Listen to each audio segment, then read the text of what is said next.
Chapter 14. On the Dark Path. Only now, entering the woods on the footpath, did Anna-Marie realize how cold the dawn was.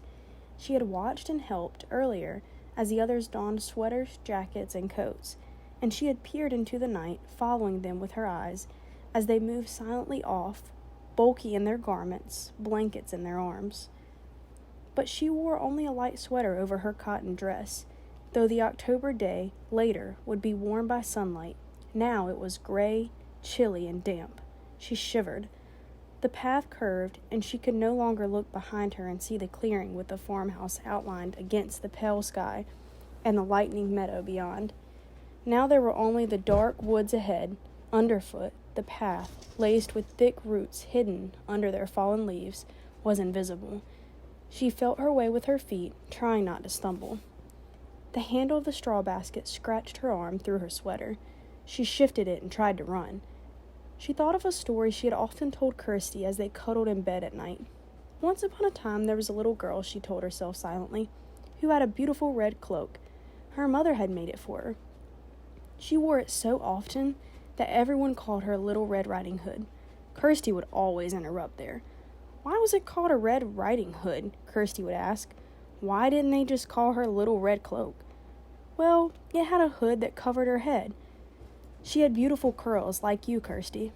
Maybe someday Mama will make you a coat with a hood to cover your curls and keep you warm. But why, Kirsty would ask. Was it a riding hood? Was she riding a horse?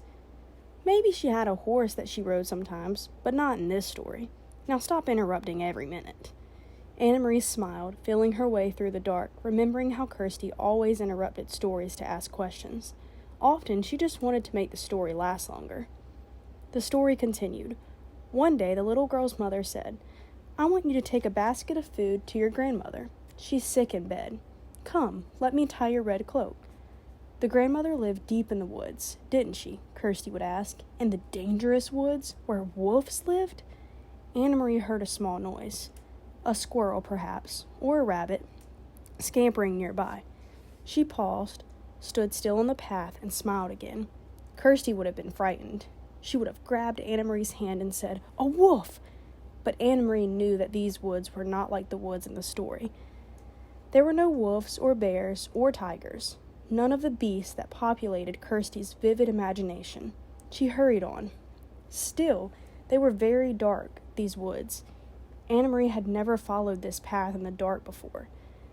She had told her mother she would run, and she tried. Here the path turned. She knew the turning well, though it seemed different in the dark. If she turned to the left, it would take her to the road, out where it would be lighter, wider, more traveled, but more dangerous too. Someone could see her on the road. At this time of dawn, other fishermen would be on the road, hurrying to their boats for the long day at sea. And there might be soldiers.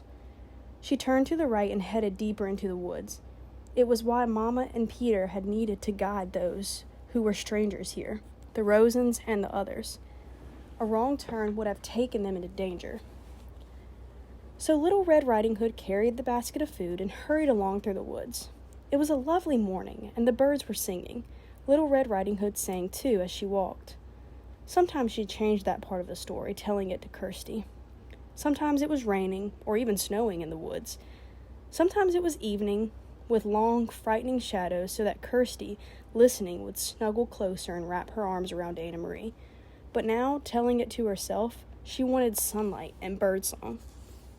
Here the path widened and flattened. It was the place where the woods opened on one side, and the path curved beside a meadow at the edge of the sea. Here she could run, and she did. Here, in daylight, there would be cows in the meadow, and on a summer afternoon, Anna-Marie would always stop by the fence and hold out handfuls of grass, which the curious cows would take with their rough tongues. Here, her mother had told her, Mama would always stop too as a child walking to school. Her dog, Trofest, would wiggle under the fence and run about in the meadow, barking excitedly, trying to chase the cows who always ignored him. The meadow was empty now, and colorless in the half-light. She could hear the churning sea beyond, and see the raft of daylight to the east, over Sweden. She ran as fast as she could, searching with her eyes for the place ahead where the path would re-enter the woods and its final segment, which led to town. Here, the bushes were overgrown, and it was difficult to see the path here. But she found the entrance beside the high blueberry bushes. How often she had stopped here in late summer to pick a handful of sweet berries. Her hands and mouth would be blue afterward. Mama always laughed when she came home. Now it was dark again. As the trees and bushes closed around her, she had to move more slowly, though she still tried to run. Anna Marie thought of Mama, her ankle so swollen and her face so pained. She hoped Mama had called the doctor by now. The local doctor was an old man, brusque and businesslike, though with kind eyes. He had come to the farmhouse several times during the summers of the past, his battered car noisy on the dirt road.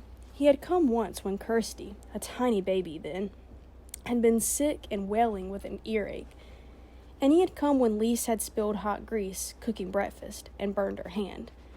Anna Marie turned again as the path divided once more. The left fork would take her directly to the village. It was the way they had come from the train, and the way Mama had walked to school as a girl.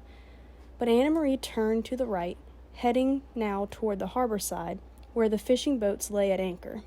She had often come this way before, too, sometimes at the end of the afternoon, to pick out the inboard, Uncle Hendrick's boat, from the many returning, and to watch him and his helpers unload the day's catch of slippery, shimmering herring still flopping in their containers. Even now, with the boats in the harbor ahead, empty of fish, preparing to leave for the day's fishing, she could smell the oily, salty scent of herring which always remained in the air here. It wasn't far now, and it was getting lighter. She ran almost as fast as she had run at school in the Friday foot races, almost as fast as she had ran down the Copenhagen sidewalk on the day that the soldier had stopped her with his call of "Halt!" Anna Marie continued the story in her head. Suddenly, as Little Red Riding Hood walked through the woods, she heard a noise. She heard a rustling in the bushes. "A wolf," Kirsty would always say, shivering with fearful delight. "I know it's going to be a wolf." Anna Marie always tried to prolong this part, to build up suspense and tantalize her sister. She didn't know what it was. She stopped on the path and listened. Something was following her in the bushes. Little Red Riding Hood was very, very, very frightened.